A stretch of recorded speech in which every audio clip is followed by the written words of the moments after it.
Hello दोस्तों, एक बार फिर से स्वागत है आप सभी का आपके अपने channel Balaji academy for MPPSC. और इस लेक्चर सीरीज में हम डिस्कस कर रहे हैं MPPSC top MCQs. First lecture मैंने अपलोड किया था जिसमें यूनिट 9 मैंने डिस्कस किया था। ये यूनिट 9 का सेकंड पार्ट है जिसमें हम कंप्यूटर सिक्योरिटी और साइबर सिक्योरिटी जिसको हम कह सकते हैं उसको डिस्कस कर रहे हैं। और जो फर्स्ट जो लेक्चर था उसमें हमने मेनली इंटरनेट को डिस्कस किया था। चलते देखते हैं दोस्तों। क्वेश्चन अपना फर्स्ट है, ब्लैंक है, refers to the unauthorised copying and distribution of software और illegal copying and distribution of a software. Question सीधा सीधा बोल रहा है कि इलीगली कॉपी किया हुआ एक सॉफ्टवेयर जिसको कमर्शियली यूज किया जाए या डिस्ट्रीब्यूट उसको किया जाए। अनऑथराइज ये वर्ड दिया है ना, अनऑथराइज, अथॉरिटी नहीं हो फिर भी कॉपी और डिस्ट्रीब्यूट कर दें तो इसको क्या कहेंगे? हैकिंग कहेंगे क्या? सॉफ्टवेयर पायरेसी कहेंगे या सॉफ्टवेयर लिटरेसी कहेंगे या क्रैकिंग कहेंगे? इसका आंसर होगा दोस्तों सॉफ्टवेयर पायरेसी। हैकिंग जनरली हम देखते हैं denial of service attack, computer को हैक कर लिया जाता है और नेटवर्क को हैक कर लिया जाता है हैकर के द्वारा और सर्विस ब्लॉक कर दी जाती है किसी पर्टिकुलर इंडिविजुअल की और ग्रुप की। तो डिनायल ऑफ सर्विस अटैक ये क्वेश्चन दोस्तों शायद 2018 के एमपीपीएससी में पूछा गया है। अटैक 2018 आई थिंक शायद। और क्रैकिंग की अगर बात करें, क्रैकिंग क्या होता है दोस्तों? क्रैकिंग में जनरली क्रैकर क्या करता है कि जैसे हमने देखा है कि पासवर्ड को क्रैक कर देते हैं, उसे क्रैकिंग कहा जाता है। जैसे पर्टिकुलर कोई सॉफ्टवेयर है और हमें उसका लाइसेंस की ऑथराइज नहीं है हम और इंटरनेट के थ्रू हम उसको क्रैक कर देते हैं, ये मेनली क्रैकर्स करते हैं। नेक्स्ट अगर बात करें दोस्तों, what was the first PC boot sector virus? PC boot sector virus दोस्तों कौन सा है ये पूछ रहा है। पहला आपका ऑप्शन है creeper, second is payload, third is bomb, fourth is brain. काफी लोग सोच रहे होंगे इसका आंसर क्रीपर होगा, हो सकता है, और कुछ लोगों को सही भी पता होगा, लेकिन इसका आंसर है ब्रेन, क्योंकि ये पूछ रहा है PC boot sector virus. PC boot sector virus brain है ये 1986 में आया था और जबकि क्रीपर जो है वो 1971 में आया था। ठीक है दोस्तों। नेक्स्ट अगर बात करें दोस्तों, to protect yourself from computer hacker intrusion you should install a, क्या फायरवॉल इंस्टॉल करेंगे? Second option is mailer, third is macro, fourth is script. इसका आंसर होगा दोस्तों फायरवॉल। जनरली हमें अगर हैकर के इंट्रूजन से, हैकिंग से बचना है, अगर हैकर से हमें बचना है तो हमें फायरवॉल होना ही चाहिए। जनरली सभी लोग जानते हैं कि फायरवॉल होता है कंप्यूटर्स में। Next, which of the following is not a virus? निम्न में से कौन सा वायरस नहीं है? I love you, networm, code red और डिलो। इसका आंसर होगा दोस्तों डिलो। ये इंटरनेट ब्राउजर है ना कि वायरस। ये क्या है? Internet browser. I love you की अगर बात करें दोस्तों तो आई लव यू जो है वो 2000 में आया था। नेटवॉर्म ये रिसेंटली 2014 का है और कोड रेड की अगर बात करें दोस्तों तो ये 2001 में आया था ये वायरस।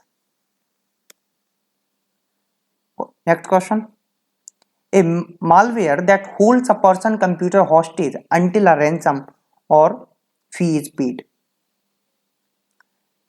तो इसमें सीधा सीधा बोल रहा है कि मालवेयर ऐसा सॉफ्टवेयर, मालवेयर ऐसा मालवेयर जो किसी भी पर्सन के कंप्यूटर का हॉस्टेज या कंप्यूटर का या पर्टिकुलर कोई उसका नेटवर्क है उसको वो ब्लॉक कर देता है और उसके लिए फी या रैंसम, रैंसम हिंदी में फिरौती बोलते हैं, फिरौती की डिमांड करता है। क्या स्पाईवेयर है या ट्रोजन है या वॉर्म है या रैंसम? रैंसमवेयर सीधा सीधा यहां से अपन देख सकते हैं कि रैंसम, तो ये रैंसमवेयर होगा, रैंसमवेयर। इसका एग्जांपल है, आपको शायद याद हो, वाना क्राई, वाना क्राई। आई थिंक 2017 और 2018 में इसका अटैक हुआ था, वाना क्राई का, और काफी सारे लोगों के अकाउंट हैक किए गए थे। और इसका ऑपरेशन शायद, इसको ऑपरेट करने वाले थे वो जो रसिया से था शायद, I am not sure, but जहां तक मुझे याद है शायद रसिया से था। नेक्स्ट बात करें दोस्तों, विच of the following the type of software that has self-replicating software that causes damage to files and system? क्या वायरस है, क्या ट्रोजन हॉर्स है, या बोट्स है, या वॉर्म है? सेल्फ रेप्लिकेटिंग, इसका आंसर होगा वॉर्म। अच्छा दोस्तों, एक चीज और मैं बताना भूल गया, यहां पर मैं आपको बता दें स्पाईवेयर क्या होता है।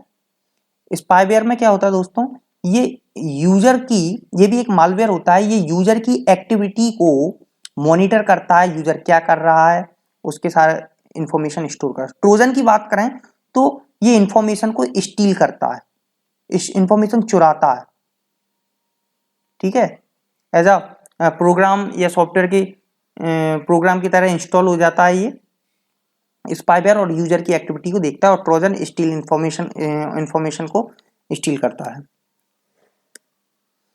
नेक्स्ट बात करें, act to divert small amount of money from a large number of account maintain by the system.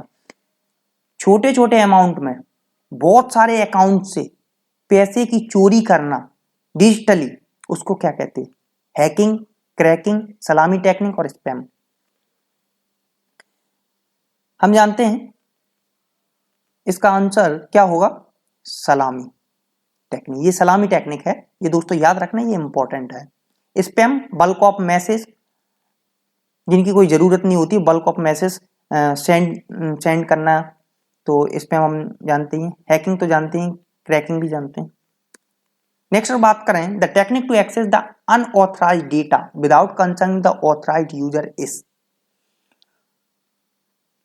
इसका मतलब यह है कि किसी भी कंप्यूटर से या नेटवर्क से अनऑथराइज्ड डेटा को एक्सेस करना किसी अदर पर्सन के द्वारा जिसकी उसको अथॉरिटी ना हो, उसको क्या कहते हैं? स्पूफिंग, एवैस ड्रॉपिंग, पैचेज और एप्लीकेशन गेम। इसका दोस्तों आंसर होगा स्पूफिंग। इसको मास्करेडिंग भी इसको कहते हैं। और एवैस ड्रॉपिंग की अगर बात करें दोस्तों, तो एवैस ड्रॉपिंग जो है ये भी सिमिलर है। इसमें क्या करते हैं, जो अटैकर होते हैं वो जो मैसेज का ट्रांसमिशन है, मैसेज मतलब मैसेज जो भेजे जाते हैं उनको देखता है। पैचेस की अगर बात करें दोस्तों, तो ये एक सॉफ्टवेयर है और ये जो प्रॉब्लम्स होती हैं कंप्यूटर के साथ उनको फिक्स करने के काम में आता है। नेक्स्ट अगर बात करें दोस्तों, विच of the following is not antivirus. Antivirus कौन सा एंटीवायरस नहीं है? Tent micro, Avast, Quick Heal, creeper एक वायरस है, जैसा कि मैंने बताया था 1971 में ये आया था।